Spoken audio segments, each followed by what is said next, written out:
1 Coríntios capítulo 11.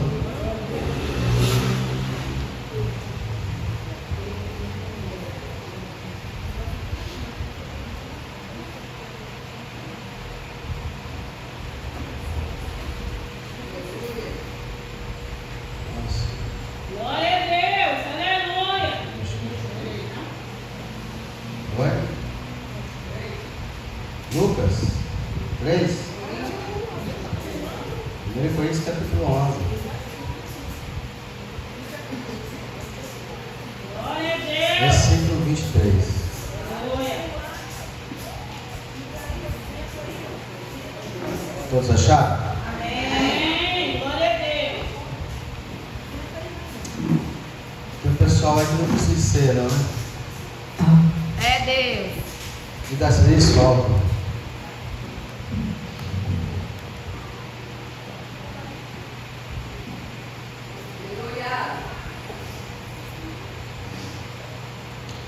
Não sei se eu falo uma coisa que eu queria falar.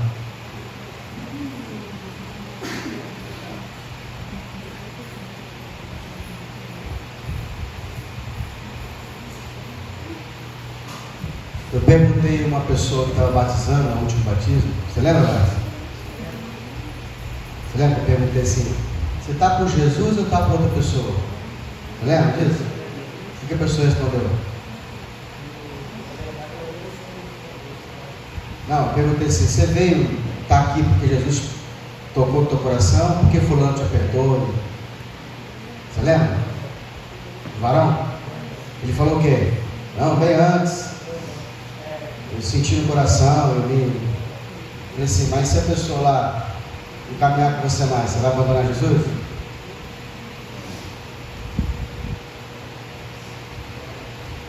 Irmão,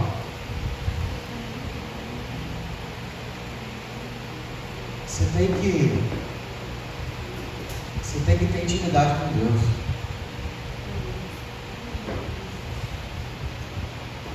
Você tem que ter intimidade com Deus. Você não pode ficar na intimidade dos outros. Ninguém vai subir arrebatado, agarrado no ombro do outro. Eu até tenho. A gente, na verdade, caminha junto. Na verdade, a gente pega ali uma carona. De repente você está mal, você quer estar junto. Mas você precisa ter intimidade sua com Deus. Está me entendendo? Eu estou observando os pregadores. E o que eu observo nas pregações? Não julgando ninguém, acho que todo mundo está de parabéns. Entende bem? Eu não estou criticando ninguém. Eu estou muito feliz com o culto de quinta. Porque desde que eu abri essa igreja, o meu objetivo era esse: que a igreja crescesse. Pode sentar, né?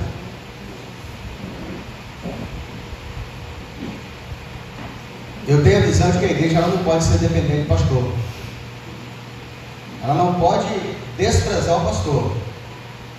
Tem umas igrejas aí que desprezam os pastores. Se o pastor falar fora do contexto dele, manda até embora. Pega a carteira e demite ele. Pastor não pode ser contratado pela igreja. Não que ele não tenha salário, ele deve ter o salário, emenda pastoral. Mas ele não pode ser demitido pela igreja. Né? Igreja que eu falo assim: se tiver um ministério, aí tem um pastor-presidente, o pastor-presidente pode afastar o pastor por algum motivo. Mas a igreja não pode demitir o pastor. Está entendendo o que eu quero dizer? Então, em relação à pregação, o que está faltando para melhorar? Porque eu creio que quem está pregando está querendo melhorar.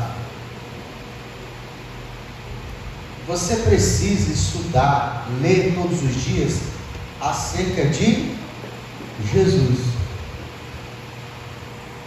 Existem 4 evangelhos. Quantos evangelhos? A igreja está aí? Quem está aí? Quantos evangelhos?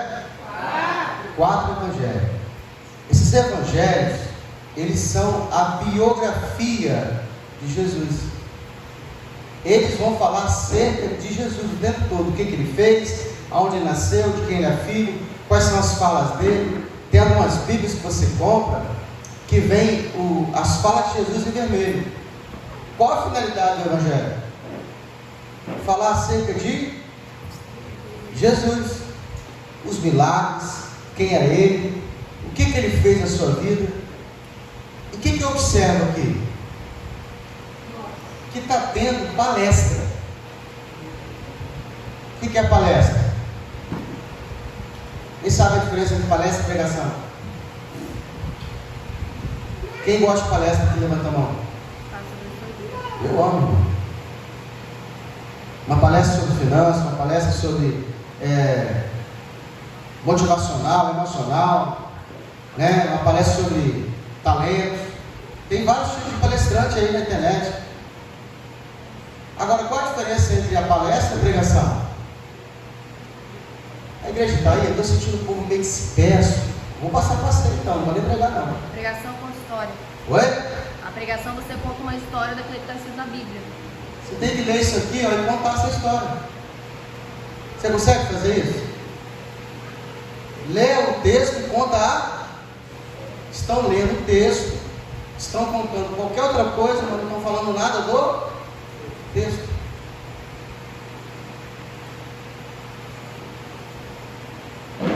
Eu não quero classificar ninguém para não ficar uma competição, mas eu tenho visto pessoas que estão fazendo isso. Tem gente que está lendo o texto, está contando a história do texto, está ficando com o texto, às vezes de conta sai um pouquinho, dá uma interagindo que seria interessante, que é a presença de Paulo. Mas o texto ele tem que ter começo, meio e fim. Por que eu estou falando isso? Porque se você estiver vazio de Jesus, você vai contar o quê? Nada. Não tem experiência com ele? Você não passou o dia com ele, você não conversou com ele durante o dia, ele não mudou sua vida. Então, pega o texto que vai falar acerca de Jesus. Por que eu estou falando isso? Não pregue lá no Antigo Testamento, você não tem essa habilidade para pregar no Antigo Testamento. Se você tiver essa habilidade, prega os evangelhos, prega a cura de Jesus, prega a manifestação dele, a chamada dele. Vê ali uma passagem que ela vai falar que você consegue contar essa história. Pode perceber que elas têm várias passagens onde Jesus está fazendo um milagre, ele está operando um milagre. Conta essa história, traz ela no dia de hoje, de forma o quê? Que o assunto principal é o quê? Jesus.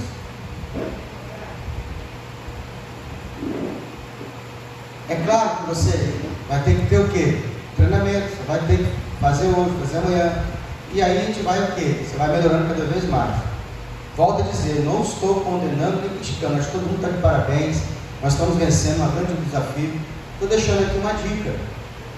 Conte uma história. Qual história? Não a sua história. A sua história é muito importante para você. Mas ninguém quer saber da sua história. A não ser que a sua história tenha um testemunho que sirva de quê? De ilustração. Você está contando a sua história, dentro da sua história vai ter uma interação onde Deus falou contigo, onde Deus operou, que contribua com a sua mensagem. Pastor, eu não sei fazer isso. Em 5 minutos, em 10 minutos você não consegue contar essa história? Não precisa pegar 40 minutos. Pega 10 e passa a palavra. Até que me deu cheio o Senhor, não está vendo aqui. Começo, meio e fim. 1 Coríntios capítulo 11, versículo 23, porque eu recebi do Senhor o que também vos ensinei, que o Senhor Jesus na noite que foi traído tomou um pão, tendo dado graças, o partiu e disse: tomai e comei, isto é meu corpo, que é partido por vós, fazei isso em memória de mim. Semelhantemente, depois, engraçado, né? O Paulo, que está falando, que escreveu esse texto, ele não estava lá. Paulo não ceiou com Jesus. E por que Paulo está instruindo a igreja acerca da ceia, sendo que ele não estava lá? Porque quem estava lá não estava fazendo direito. Precisou Jesus chegar, aparecer para Paulo e incumbir Paulo de instruir a igreja acerca da ceia. E como que Paulo ficou sabendo que aconteceu a ceia? Por revelação.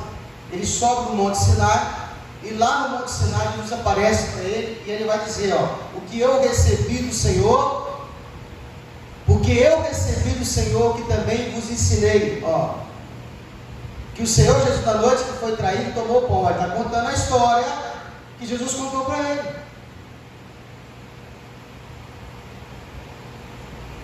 Tendo dado graças, o partido diz: tomai e comer isto, é meu corpo que é partido por vós. Fazem isso em memória de mim. A ceia ela é uma memorial, que ela aponta para trás. Quando você pega uma foto de alguém que já partiu, essa foto te lembra o quê? Do passado ou do futuro? Passado. A foto é uma memória. Quando você pega ali, de repente, um vídeo que lá atrás você tinha 10 anos, 12 anos, há 20 anos atrás, você lembra de quê? Do passado ou do futuro? Passado. A ceia, ela não é símbolo. Tem muitos pastores que ensinam que a ceia é símbolo, e o símbolo ele aponta para frente. Não sei se você dirige, mas quando eu estou dirigindo, eu fico observando as placas. Toda placa é um símbolo que aponta para frente. Para uma instrução, ela te multar, ela precisa, antes de vir a câmera, vir o radar, ela precisa colocar uma placa dizendo que na frente tem um radar. Via monitorada por câmera, via monitorada por vídeo monitoramento, 60 km por hora. Aí ela te mostra o símbolo de 60, dizendo que lá na frente vai ter um radar que pode te multar. Todo símbolo aponta para frente. Você está andando na estrada, de repente você vê uma placa assim, de um garfinho, uma faquinha. O que você imagina? Restaurante, lá na frente dedicando que vem um. Aí você vê um desenho de um triângulo. É um símbolo, está dizendo o quê?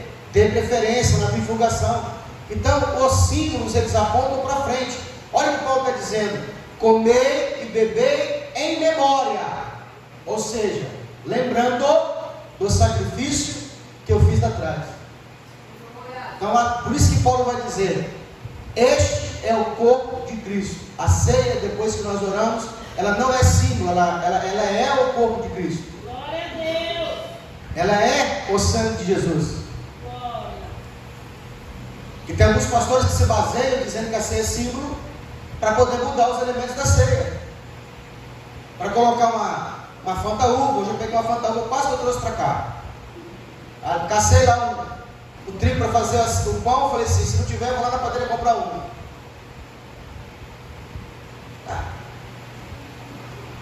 É símbolo, não posso mudar. Não, pastor.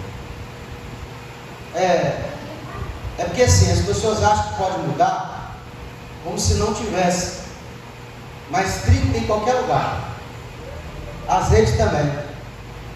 Porque Deus não usa o que tem, Deus faz existir para a sua própria vontade. Então Paulo vai dizer: tendo dado graças, o partiu e disse: tomai e comer, isto é meu corpo que é partido por vós.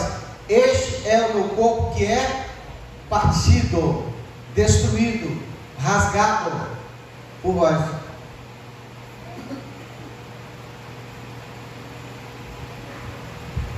Fazei isso em memorial ou em memória de mim. Semelhantemente, depois de cear, tomou o cálice, dizendo: este cálice é o novo testamento no meu sangue.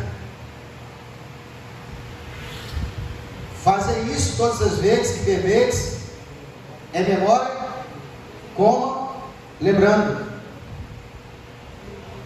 Todas as vezes que ceamos, nós lembramos do sacrifício. E nós estamos dizendo para Deus que ainda falta nos ser entregue o Cordeiro.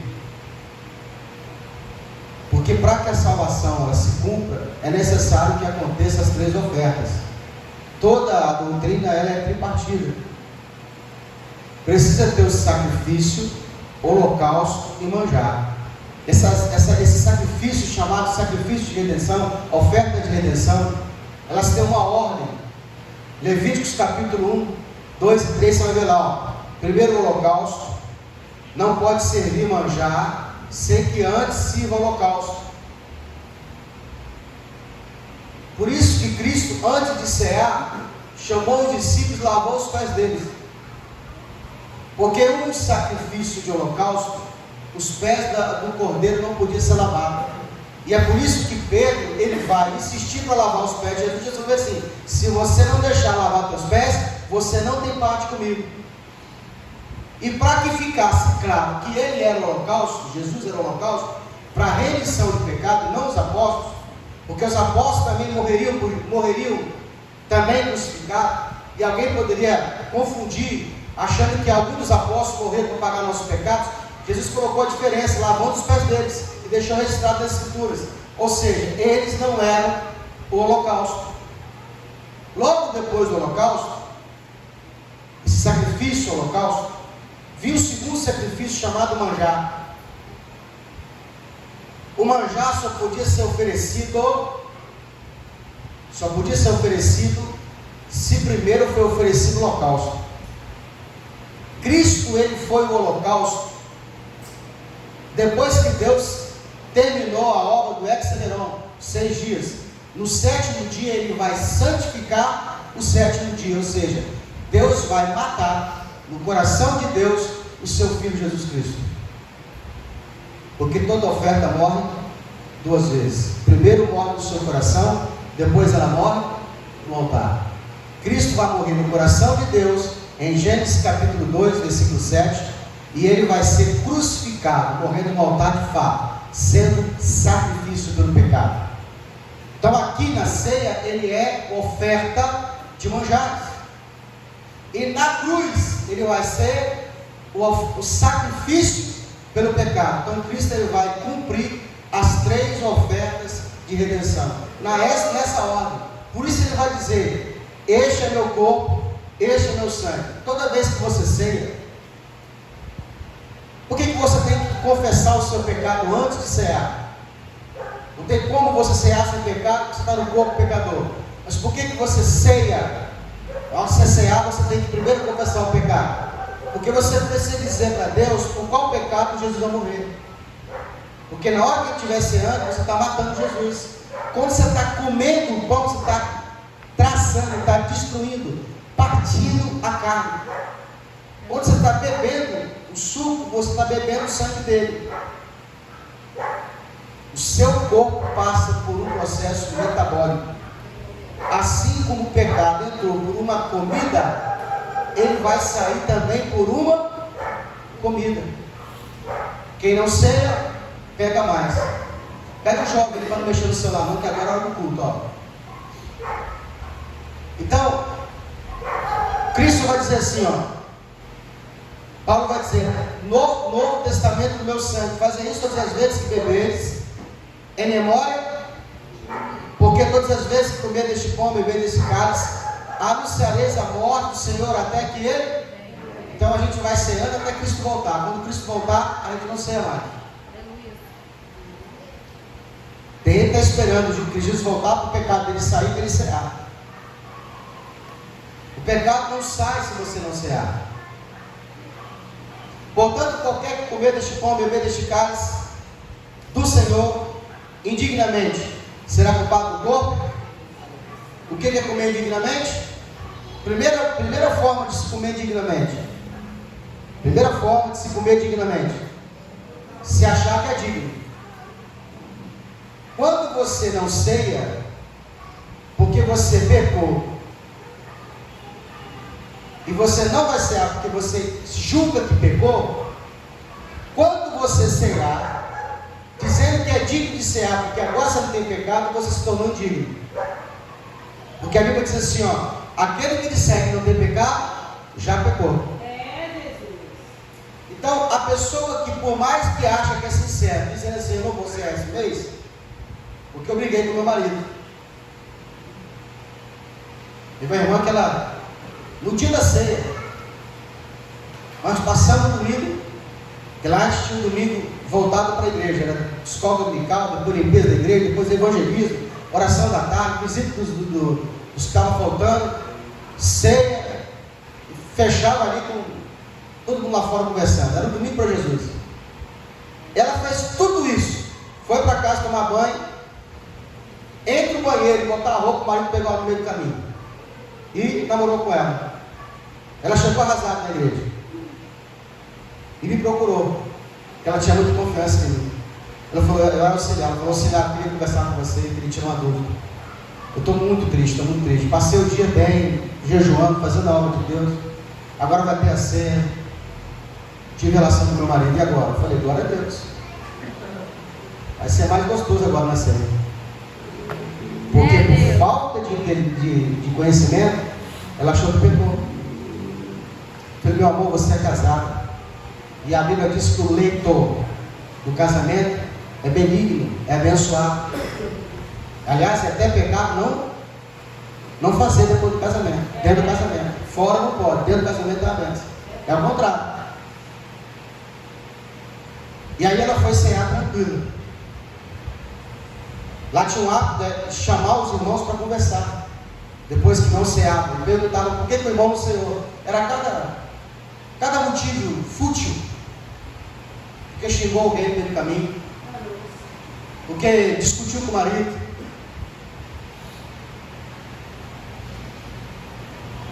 Se você entende que você é pecador, você vai cear porque você é pecador.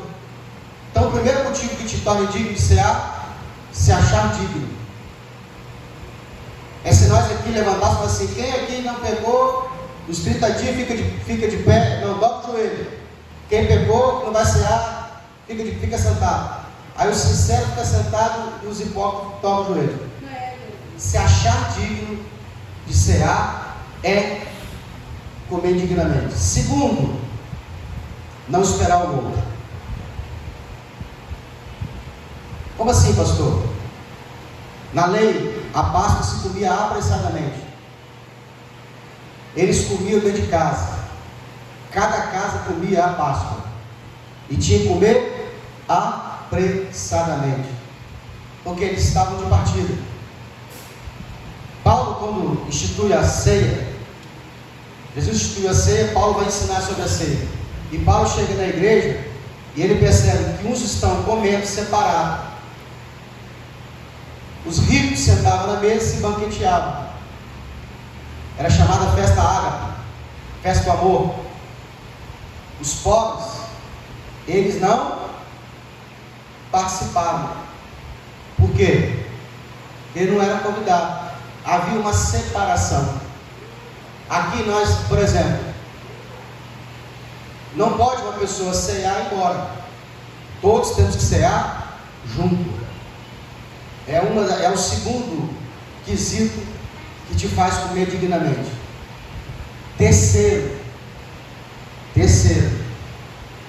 você desprezar a mesa do Senhor.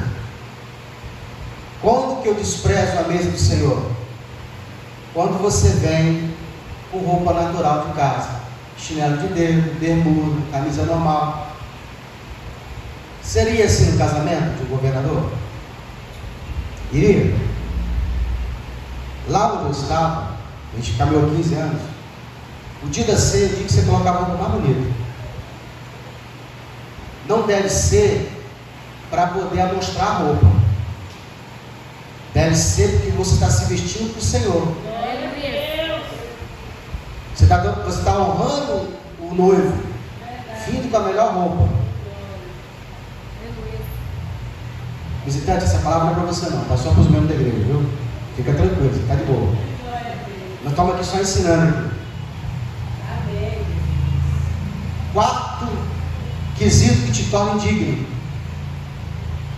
não identificar os elementos da ceia. Falei que pegar o pão de fermento e colocar como se fosse o corpo de Cristo.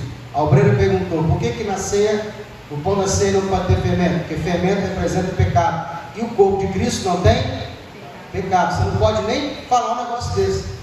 Isso é uma blasfêmia. Existia uma classe chamada gnósticos.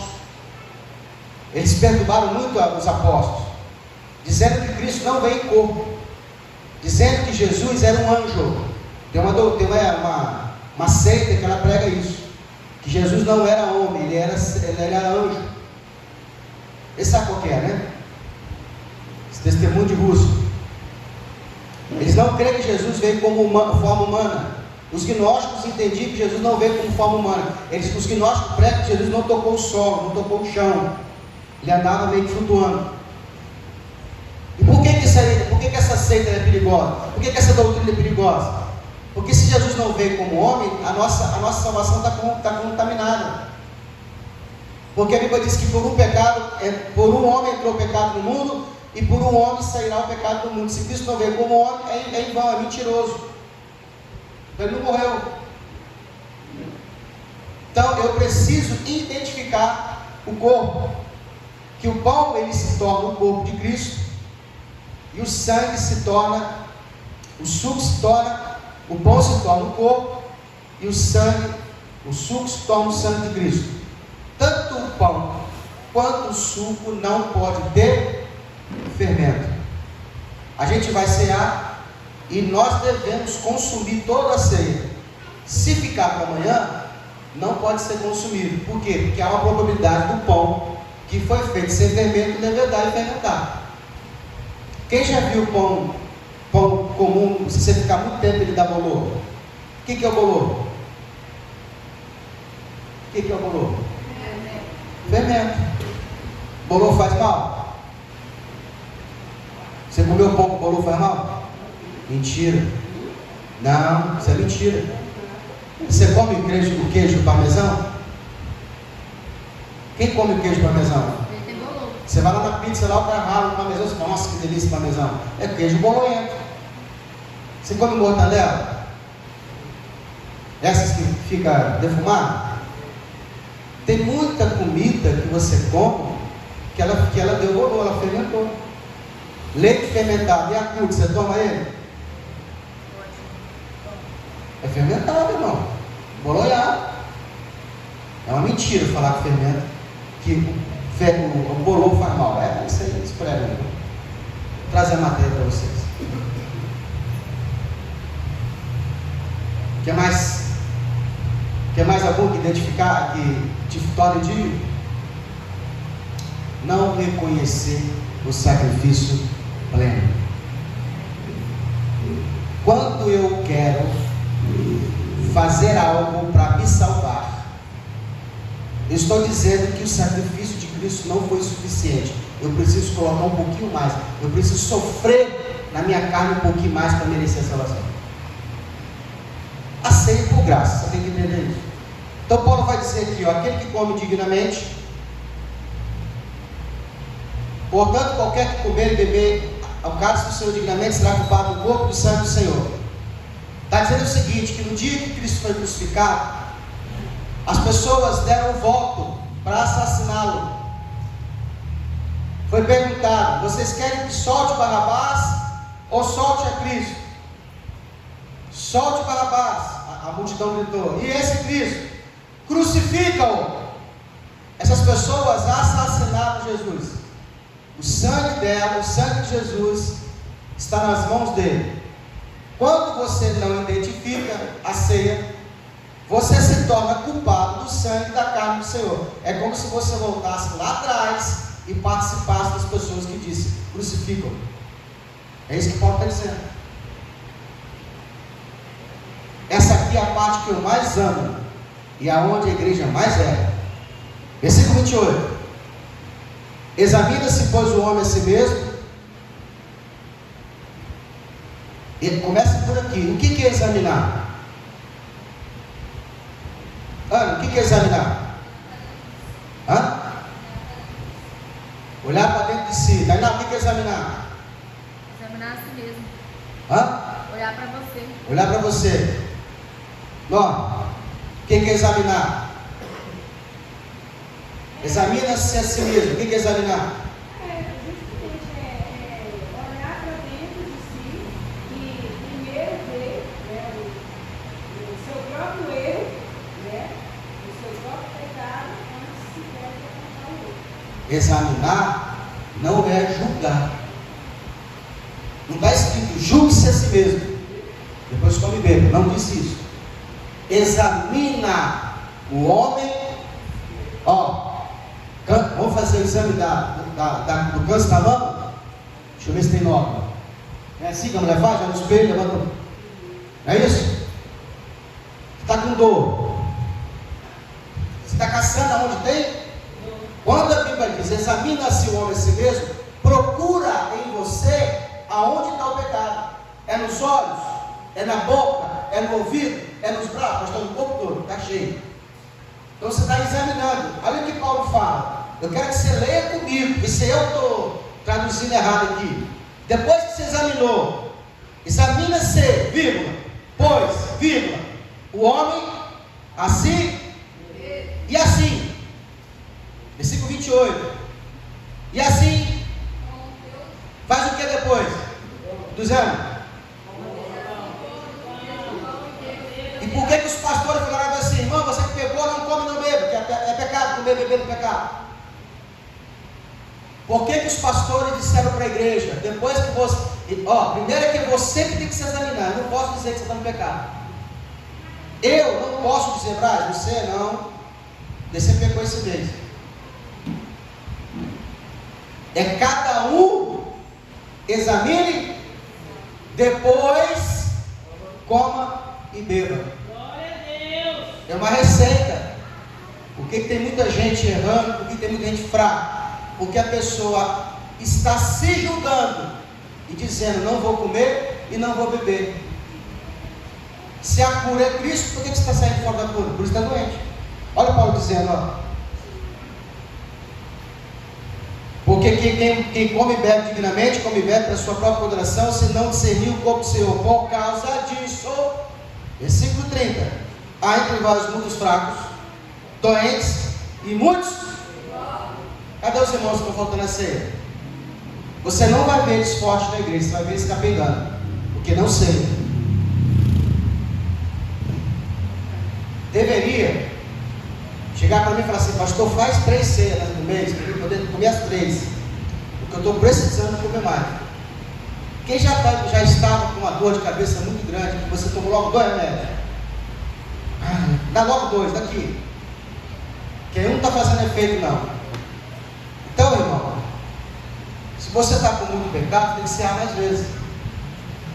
A gente só tem uma ceia no mês. O povo aqui está pecando um pouco, no começo era muito. Então, não deixe ninguém te enganar. A ceia é para quem tem pecado. O animal que foi sacrificado no Antigo Testamento era para a remissão do pecado. Era para que o animal morresse no lugar do homem que confessava o seu pecado. Desde a época de Moisés, o homem confessava o pecado. Então eu quero que você dobre o seu joelho.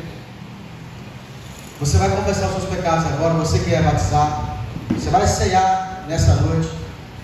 Dobre o seu joelho, confesse a Deus. Você vai fazer o exame, vai falar com Deus agora onde estão os seus pecados, quais são eles.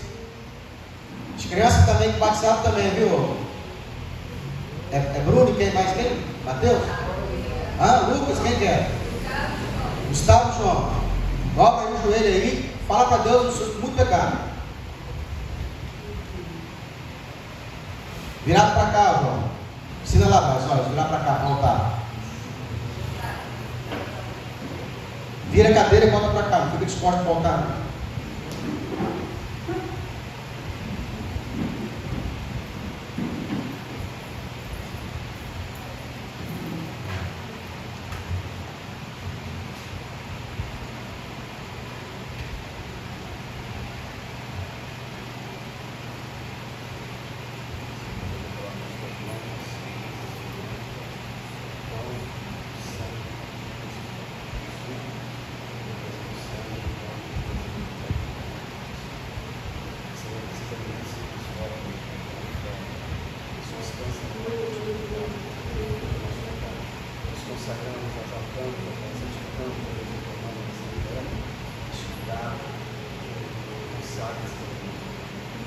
abençoar a nossa vida. Caixa de conhecimento para remover a transgressão, o pecado, a força do pecado de nós. Coloca os teus mãos em nome do Senhor. Peça a Ti.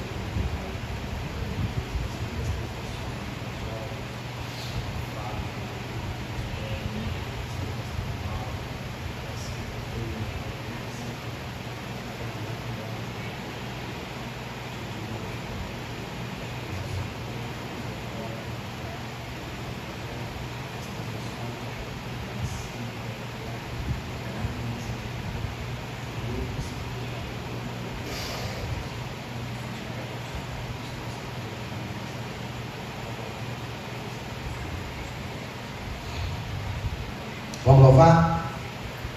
Glória a Deus. Aleluia.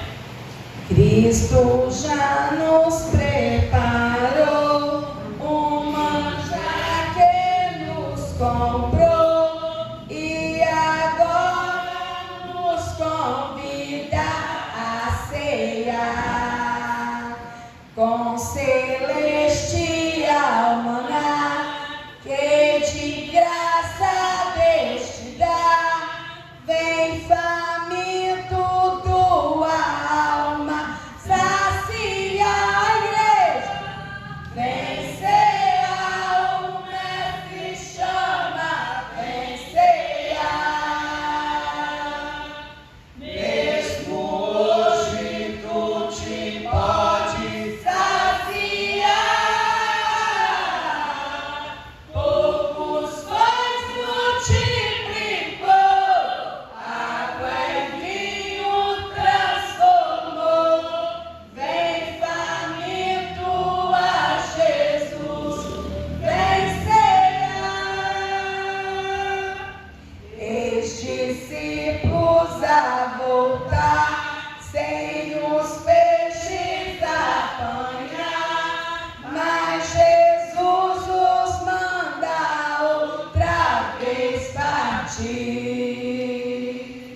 Ao tornar a praia, então, vem no fogo o peixe, o pão, e Jesus que os convida a cear, e a igreja vem cear, o mestre chama, vem cear. Mesmo hoje tu te pode saciar. Poucos pães multiplicou, água e vinho transformou. Vem faminto a Jesus, vem cear. Quero dar graças no partido e diz: tomai e comer, isso é meu corpo, que é partido por vós. Fazer isso em memória de mim. Poder comer do corpo.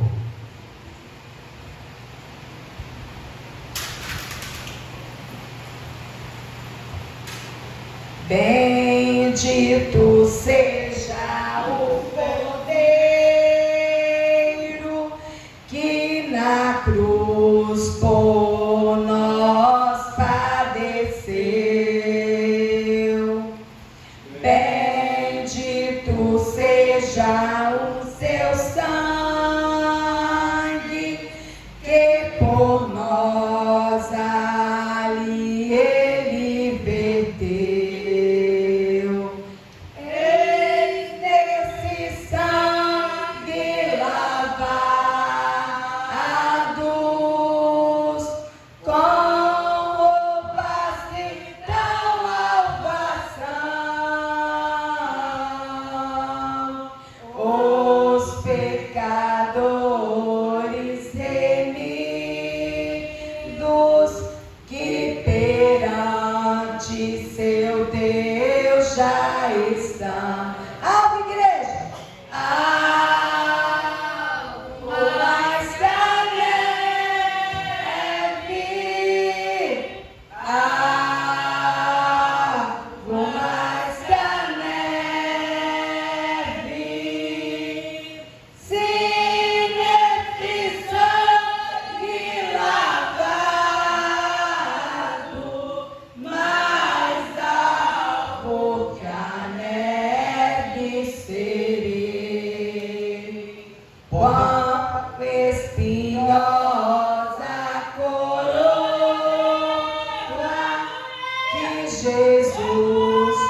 quanto Ele amou.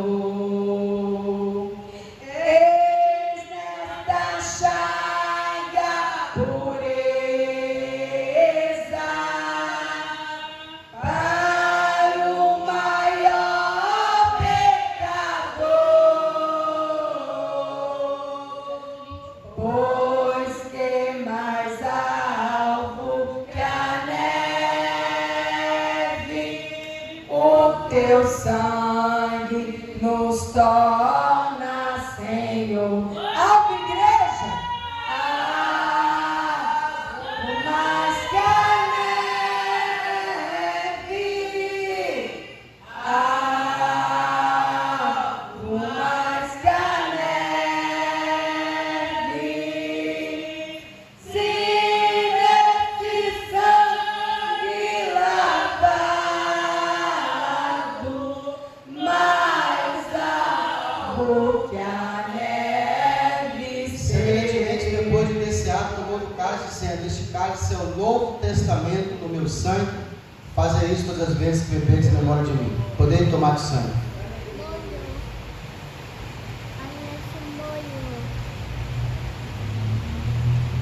Levante suas mãos, vamos fazer oração. Pai amado, graças eu te dou por esse momento santo, Pai querido, sagrado. Consagramos este momento ao Senhor, essa mesa, meu Pai, da comunhão do corpo de Cristo. Que o Senhor Deus possa, meu Pai, nos dar poder em teu sangue, Jesus, de purificar os nossos pecados. Que o teu corpo, meu Pai, triturado pelos nossos dentes, possa, meu Pai, transformar nosso interior, nosso homem interior. E que o homem interior, o velho homem, morra. E o novo, que se renova todos os dias, possa habitar e reinar em nós.